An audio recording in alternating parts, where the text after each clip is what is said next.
Hello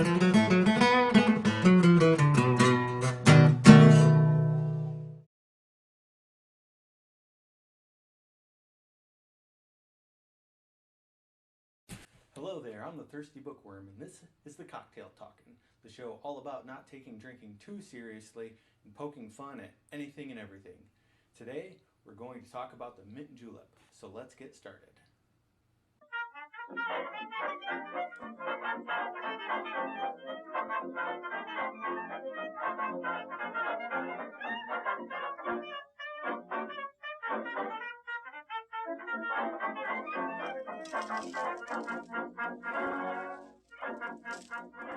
Alright, so the mint julep, that's what we're making today.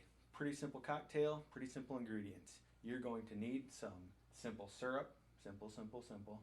We're also going to need some simple Kentucky bourbon, some simple ice, and some simple mint. That's all you need. For hardware, you're going to need a drinking vessel of some sort. Something like a pewter cup or a silver cup would have been standard, but we'll make do with what we have. You're also going to need something to stir it with, something to crush your ice, and something to drink out of. And oh, one more thing, you're going to need one of these, a muddler. You gotta muddle that mint.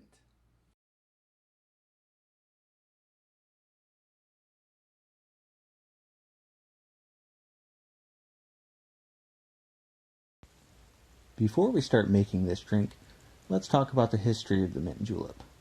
The word julep comes from the Persian word gulab, which translates to rose water.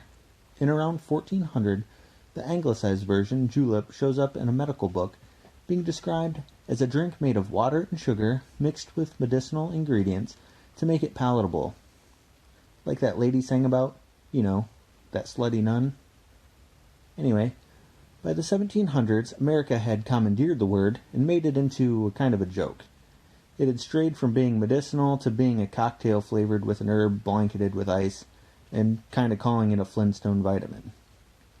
At this point, we were throwing whatever booze we had laying around at these things. Rum, brandy, gin, whiskey, whatever takes the edge off, am I right? But the important thing was the ice. That identified it as not only a julep, but as a status symbol. The people of the South had ice available if they had the money, so they flaunted it by getting drunk and staying cool, while likely watching their slaves toil away in the heat, sober as can be. On top of that, they decided to drink them out of some fancy-ass cups made of silver or pewter. That would have been an epic power move, right? Imagine you get invited to a party in the sweltering heat, and your host hands you a nice frosty cup made of a precious metal. It's going to put your poor ass in your place. Let's fast forward to 1803, where some guy named John Davis describes a julep as a dram of spirituous liquor that has mint in it, taken by Virginians in the morning. Then, during the Civil War, Zachary Tyler's son got some special treatment while his buddies were miserable at camp and said this: a huge silver goblet filled with Virginia's nectar, mint julep. Quantities of cracked ice rattled refreshingly in the goblet.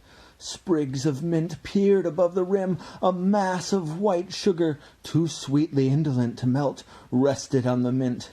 And like rosebuds on a snowbank, luscious strawberries crowned the sugar.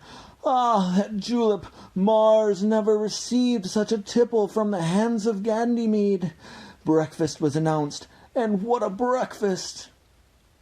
So, clearly the Virginians had a drinking problem.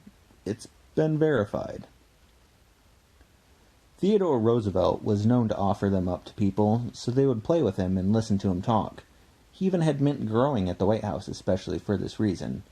But then that dick Calvin Coolidge had his chickens eat the plants because mint was basically the devil's lettuce since you could use it for alcoholic reasons. TR's mint may have perished, but his mint julep recipe lives on. His was made with rye whiskey and a splash of brandy. By 1938, it had become the drink of drinks at the Kentucky Derby, and was henceforth known to be made with Kentucky bourbon, unless you were a heathen who doesn't own a racehorse, big fancy hat, or a monocle. That pretty much brings us up to the present. And now it's time to make one. Gather some fresh mint and pluck about 8-ish leaves and toss them into the bottom of your cup. with half an ounce of simple syrup. Give them a muddle. Some people use superfine sugar here, and that's traditional. But get with the times, Grandpa. We can dissolve solids in advance now.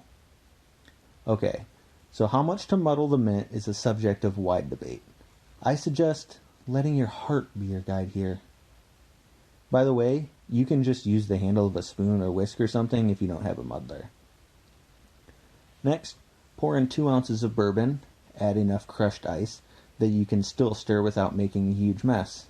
Stir it without making a huge mess, then mound up ice on top like you're a southern aristocrat trying to impress another southern aristocrat so you can barter your daughter to him in exchange for future wealth and prosperity.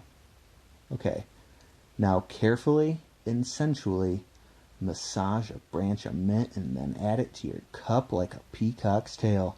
Drop in your straw and proceed to get hammered in the classiest possible way. So there it is, the mint julep. Thanks for joining me. I'm the Thirsty Bookworm, and this has been the Cocktail Talkin'.